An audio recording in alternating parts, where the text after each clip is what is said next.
अब बात करते हैं मॉक स्ट्रेटेजी के बारे में, ठीक है, कि अगले कुछ दिनों के लिए मॉक स्ट्रेटेजी क्या होगी। Number 1, this is like what toppers do actually. हर एक टॉपर, आप कैवल्य के बारे में बात करो, मनोहर के बारे में बात करो, गौरव के बारे में बात करो, Shanky, Srijan, all this guys who are like with me now और you know sitting inside Ahmedabad, Bangalore, Calcutta. हर साल 2000 से ज्यादा बच्चे आईएम्स चले जाते हैं। हाँ, हम उसका ढिंडोरा नहीं पीटते हैं बिकॉज हमारा थोड़ा स्टाइल काम करने का अलग है। So they all say that focus on accuracy. Okay, accuracy is very important. It's a very simple thing. तू 40 क्वेश्चन लगा 50% एक्यूरेसी के साथ, उससे बेटर है तू 20 क्वेश्चन लगा 90% एक्यूरेसी के साथ। कम पढ़ के अगर ज्यादा स्कोर लाना है तो एक्यूरेसी अपना माई बाप। तो कहीं ना कहीं लिख के रखो, इधर लिख के रखो या दीवार पे लिखो, लैपटॉप पे लिखो, कहीं ना कहीं पे लिखो कि एक्यूरेसी पे मैं कॉम्प्रोमाइज नहीं करूंगा। ओके, सो सितंबर में try to build good accuracy.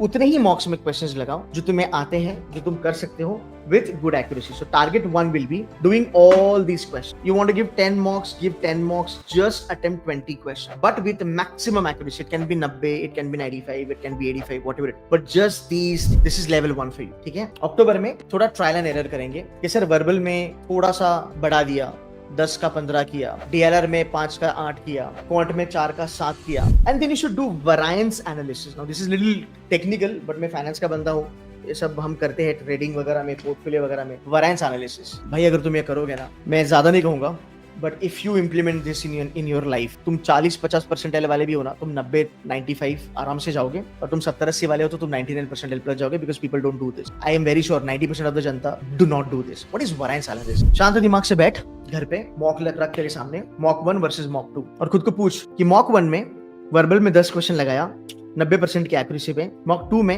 Verbal में 15 क्वेश्चन लगाया 70% की एक्यूरेसी में। साला मैंने 5 क्वेश्चन ज्यादा क्या लगाया, मेरे एक्यूरेसी बेस से डाउन हो गया। ऐसा क्यों हुआ? रीजन क्या है? And try and understand this. Okay, जो 5 क्वेश्चन मैंने लगाए वर्बल के एक्स्ट्रा दूसरे मॉक में, भाई उसकी डिफिकल्टी लेवल ऑलरेडी ज्यादा थी ओवरऑल। तो क्या हुआ, जो मेरा 10 का एवरेज था, वो 10 का एवरेज करने के लिए मान लो मैंने लास्ट पेपर में 10 क्वेश्चन 40 मिनट में करे थे, पर क्वेश्चन मैंने 5 मिनट दिया। यहाँ पे मैंने क्या किया, अपने दिमाग को पहले ही बोल दिया कि मेरे को 15 क्वेश्चन लगाना है, क्योंकि वो प्री डिसाइडेड था। अब यहाँ पे क्या हुआ, हर क्वेश्चन के पीछे मुझे एक सवा मिनट कट करना पड़ा। तो मैं जैसे पेपर चालू हुआ, मैं स्पीड में था, स्पीड की वजह से मेरा एक्यूरेसी घट गया। ये सिंपल चीज है, ये समझा तो गेम में बने रहोगे। इसका मतलब जब मैं अटेम्प्ट बढ़ाता हूँ, मेरी एक्यूरेसी ठुक जाती है, बिकॉज इधर it is level of difficulty और इट इज योर स्पीड।